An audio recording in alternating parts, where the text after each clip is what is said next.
你哋記住啊，千祈唔好做一個傀儡。係咪覺得我講得好奇怪咧？點樣先至係一個傀儡咧？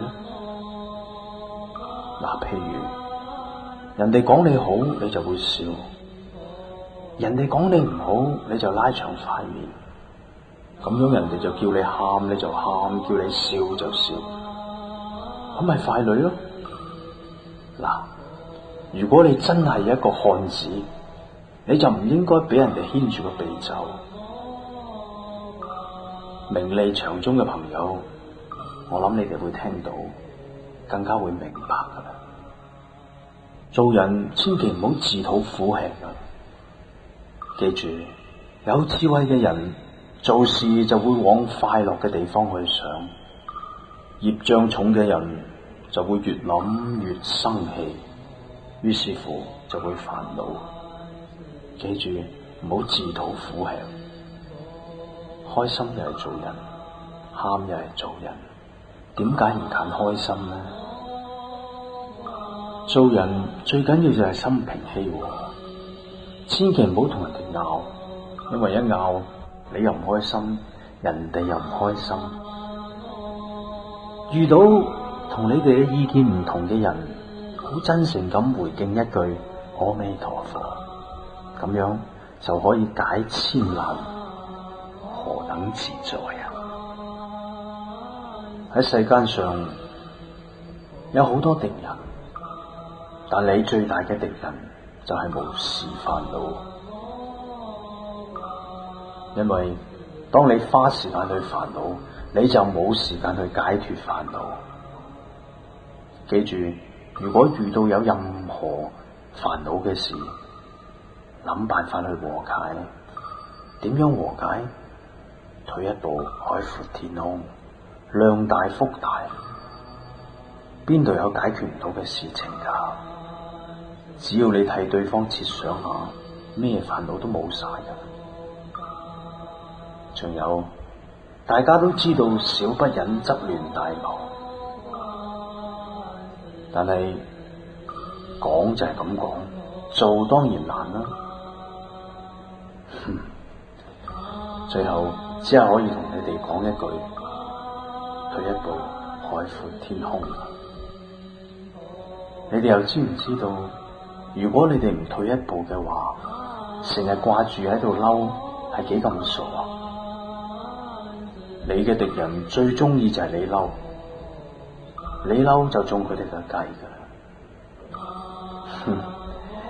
嬲出病嘅人係冇藥醫嘅，最後只係一事無成，倒霉嘅係你自己。記住，千祈唔好嬲。既然嬲係冇用，恨亦都係冇用。因為你哋嘅敵人雖然可以逃過人間嘅法律，當佢哋去到閻羅王嗰邊嘅判案嘅時候，佢哋就逃唔脫噶啦。所謂天眼恢恢，疏而不漏，報應因果係一絲一毫不爽嘅。我咁樣講，你係咪覺得好傻啊？你係咪覺得有時會吃虧咧？但你聽住，做事情肯吃虧，好似你咁傻，其實係賺咗嘅。你退一步，眼前好似係輸咗，但係最後嘅勝利，最後嘅安樂，係屬於你，屬於你呢一位傻人。所謂傻人有福，只要你時時保持住一個好嘅心情，唔急躁，多多協助別人，做事方面又肯吃虧，多為人設想，給人方便，其他人自然就會尊重你。你話係咪賺咗啊？你哋食山珍海味嘅時候係咪好開心呢？其實呢一種開心正正係苦嘅根源。你哋要記住，欲字係有兩個人，殘害生命做惡業，一定有惡報。佛家以禪悅為食，先至係真正嘅究竟樂。如果你餐餐食肉，咁即係話你哋每一餐都喺度做緊惡業，點會冇惡報呢？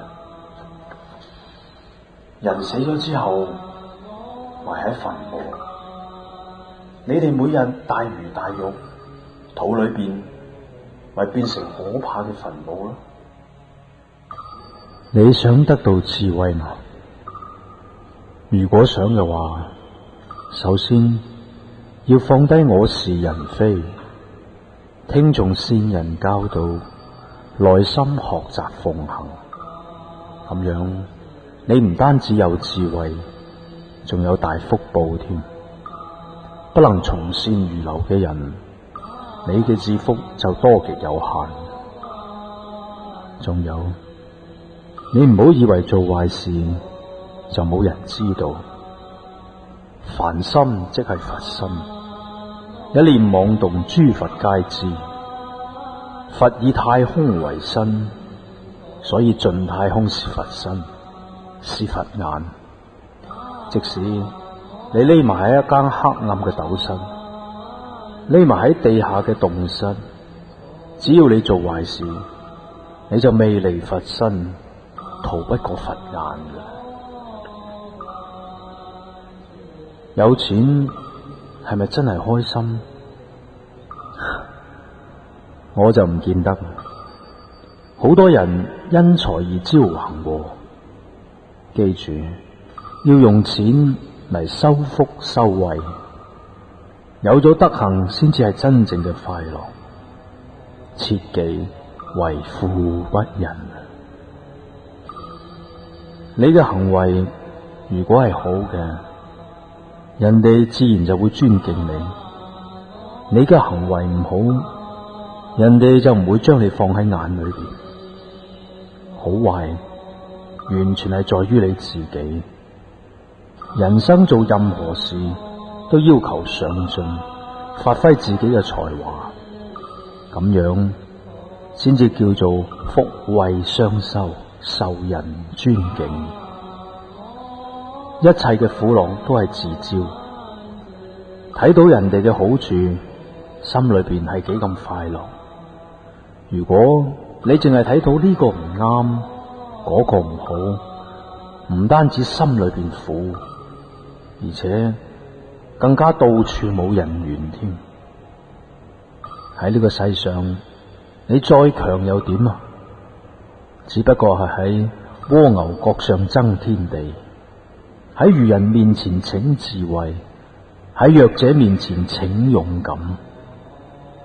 你又點會比得上有悲心、有智慧嘅出家人？佢哋做苦海嘅慈航舵手，救一切眾生離此苦難，到達彼岸。記住，持戒念佛。世界上最圓滿嘅一句說話，就係南無阿彌陀佛。一句阿彌陀佛就有萬德，念阿彌陀佛有罪障消罪障，無罪障增福慧，有生死了生死，無生死得解決。念阿彌陀佛係使你成佛道。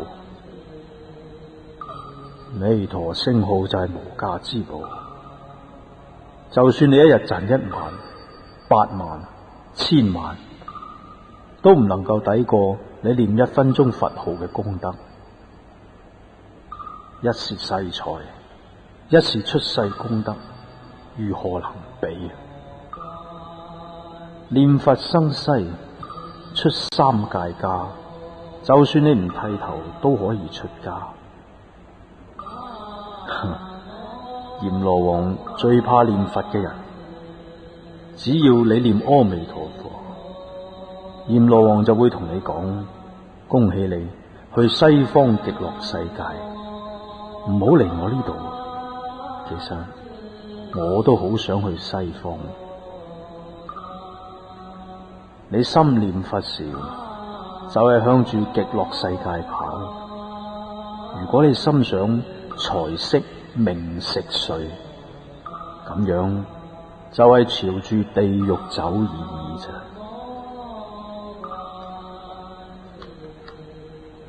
大家能夠念佛，回向十方眾生同成佛，呢啲就係最大嘅功德。雖然係最大嘅功德，但係並唔難噃。請各位發至誠心，即能做到。怕只怕係冇心人啫。好多時你哋以為唔做壞事就代表你哋係好人，要記住，唔做壞事只係代表你唔係壞人。要做一個真正嘅好人，你就要做好事。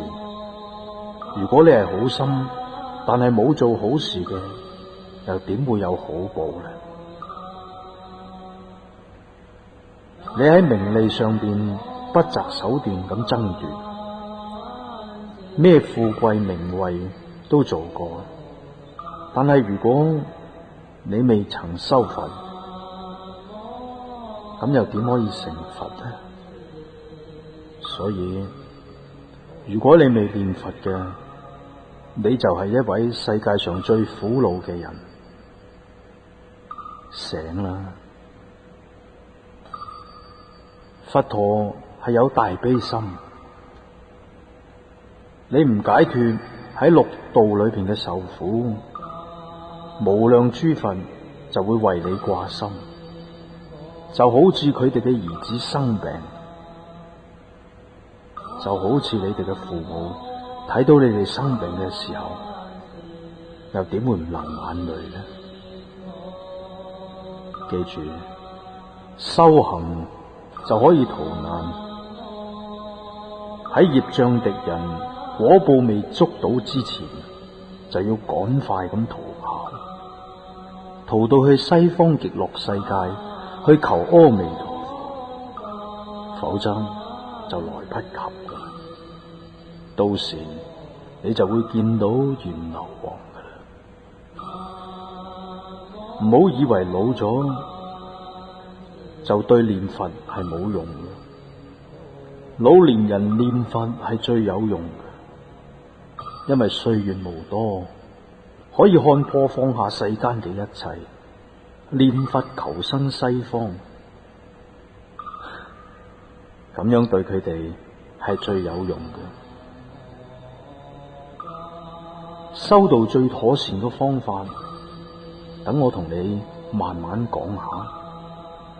持戒、念佛、拜佛、經行、打坐，不與人爭，與人結緣。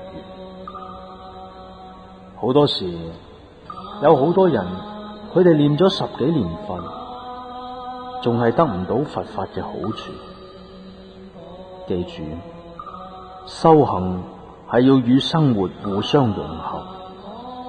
你日常嘅行為唔檢點，老習氣仲係唔改，習氣一多，障礙就多。咁樣念佛係唔能夠消罪業，既然能夠消罪業，又點可能增福慧呢？記住，洗心革面，將人格完全改好，到時你隨時修佛就隨時得益。雖然你未必明顯咁睇到好處，但係正業種子已經種下，只係等待花開見佛啫。先天嘅習氣係貪嗔癡，凡夫嘅五欲係財、色、名、食、睡。凡夫得到呢啲嘢嘅時候，佢會覺得係佢哋嘅福報，佢哋走運。但係呢一種好運，只係將佢哋送去三途。乜嘢叫做三途？即係話將佢哋送去地獄，送去見餓鬼，送去做畜生。記住，切忌被呢啲嘢引誘。酒肉嘅朋友請你食飯嘅時候，你會話唔好意思唔去。但係當師傅我教你哋離開酒肉朋友嘅時候，你就好意思唔聽師傅嘅教誨。你到底係聰明抑或係蠢啊？我哋修行嘅功德，只要一動真恨心，一念真心起，百萬障門開，你哋嘅功德就咁就會完㗎啦。所以要修忍辱、波羅蜜，千萬唔可以動真心。萬般帶不去，唯有業隨身。只有一生所做嘅善惡業，係隨你一世所去。你試諗下，就算你喺世間有幾大嘅成就，將來閻王老子要你搬家，搬去陰間嘅家嘅時候，你能夠將你嘅成就一齊帶去咩？你只係可以將你嘅善惡業一齊帶去。如果你要帶善業嘅話，你就要做善事；如果你要帶惡業嘅話，你就做惡事啦。喺家修行唔係唔好，只不過係拖泥帶水，有世事掛礙，要想修得解脫太難啦。因為要無掛礙，道業先至有成就。否則，當初佛陀點解唔喺皇宮修，要跑到雪山出家修行？咁樣你就會睇得出，出家先至係最好修佛嘅方法，因為少咗好多障礙。你成咗佛，出咗九界，就會出人頭地。極樂世界，思衣得衣，思食得食，水、鳥、林木皆能演說妙法，無有眾苦，但受諸樂。咁樣先至算係最快樂嘅地方。如果你想去一個最快樂嘅地方嘅話，記緊念佛持戒。你要記住，深深向往，念念不忘。有時好多人會問我，係咪乜嘢人都可以信佛？當然，無論你係賣魚、賣菜、賣雞、賣牛，一樣可以信。不過信咗佛最好就改行啦，否則以後要受惡業報。萬一唔改，心中仍然有佛，咁都可以。因為你雖然做惡，但係有慚愧心，做惡亦都唔會做得太深太多。信佛總係比唔信佛好。嗱，喺呢個世間裏邊，有好多殘缺嘅人。點解？啞巴點解會啞呢？係因為惡口啊嘛，講好說話就冇佢份，講壞說話就口若懸河。聾嘅人又點解會聾呢？係因為好嘅說話佢根本聽唔入耳，壞嘅說話佢就奉旨去做，搬弄是非。佛法對於我哋嚟講係追求出世間法。了生死苦，與眾生樂，完成佛道係徹底嘅積極嘅。對於世間五欲，財、色、名、食、睡，所有呢啲一切都係消極嘅。如果你哋唔能夠將佢看破放下嘅話，又點可以自在呢？凡心就係佛心，唔好當你自己係凡夫，因為如果你哋念佛，未來就係佛。呢一句說話嘅真諦，你哋明唔明啊？只要你哋明白，依此而行，漸入佛道啊！你哋成日同我講冇時間修行，但係你哋有病嘅時間，點解又有時候去醫治呢？去調理呢？修行就係為咗治療自己貪嗔癡三毒嘅大病，點解竟然冇時間去修啊？你哋明唔明啊？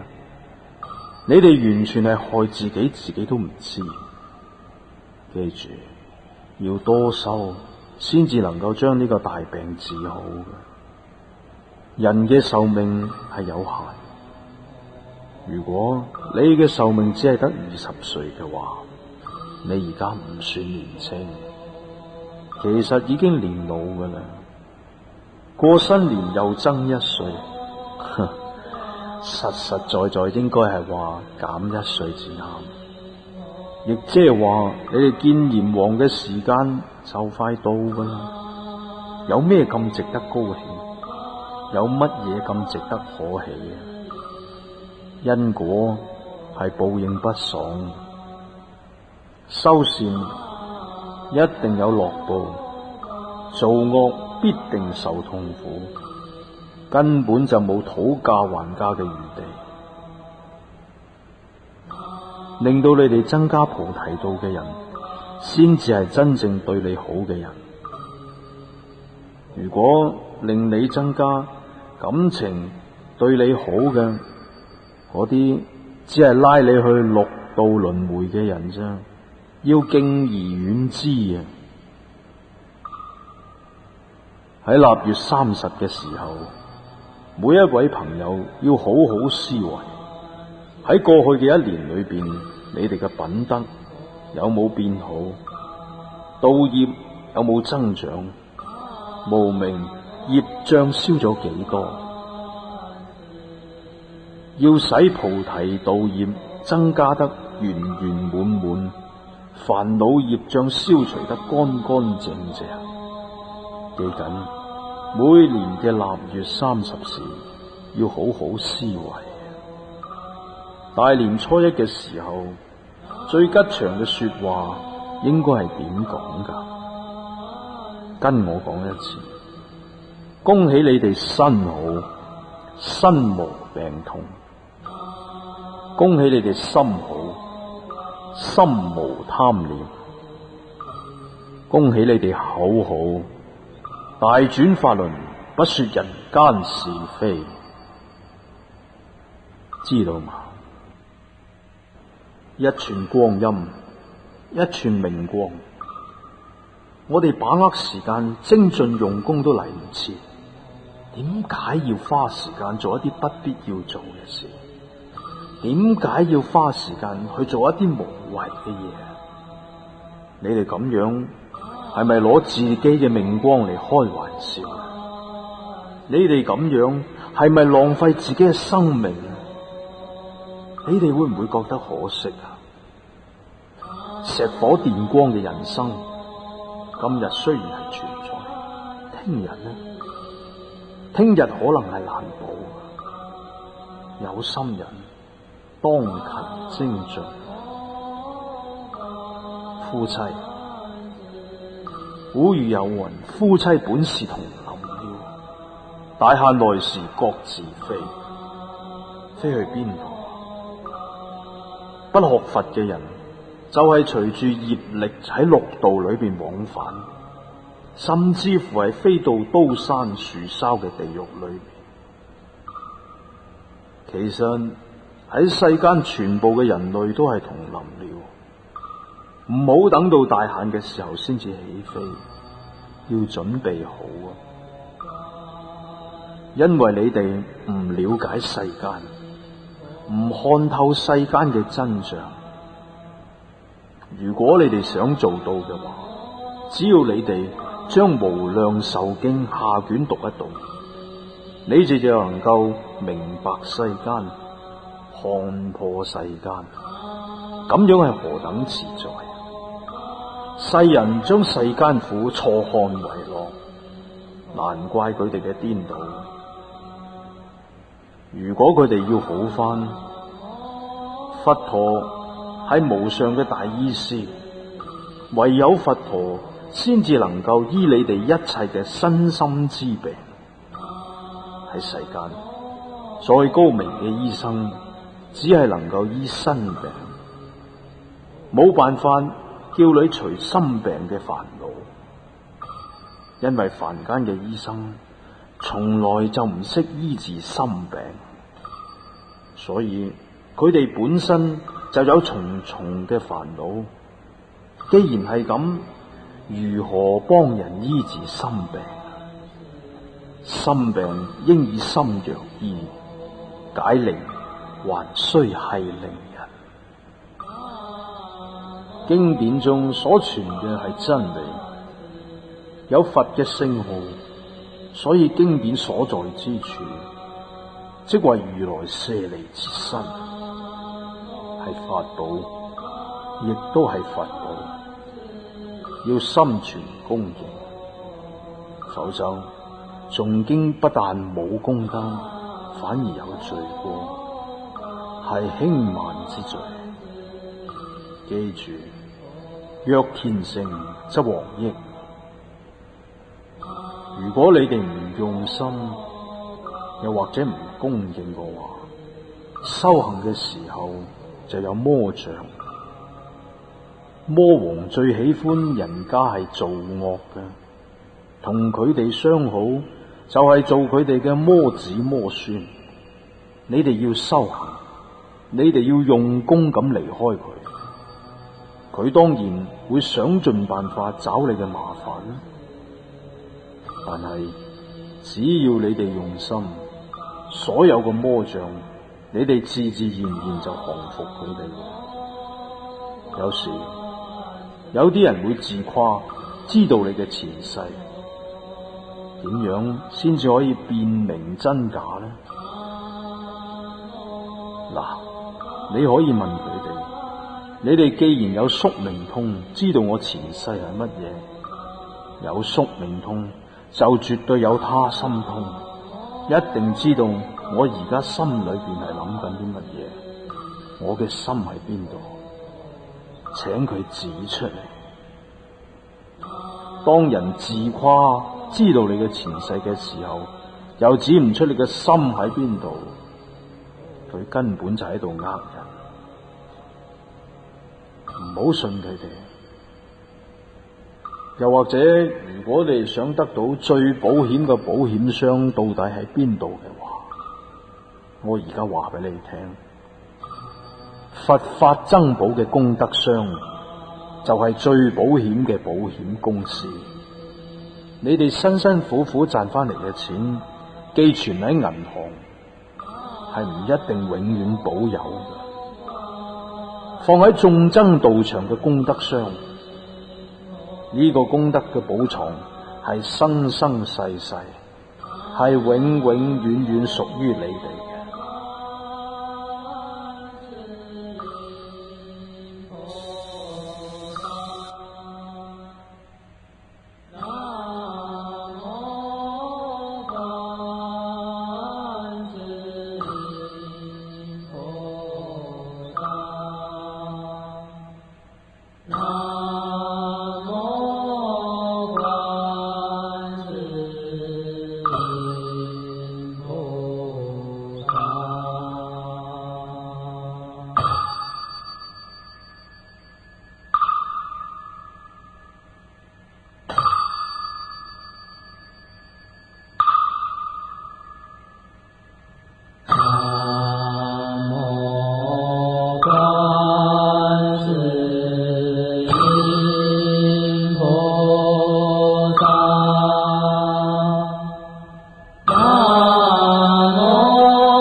啊。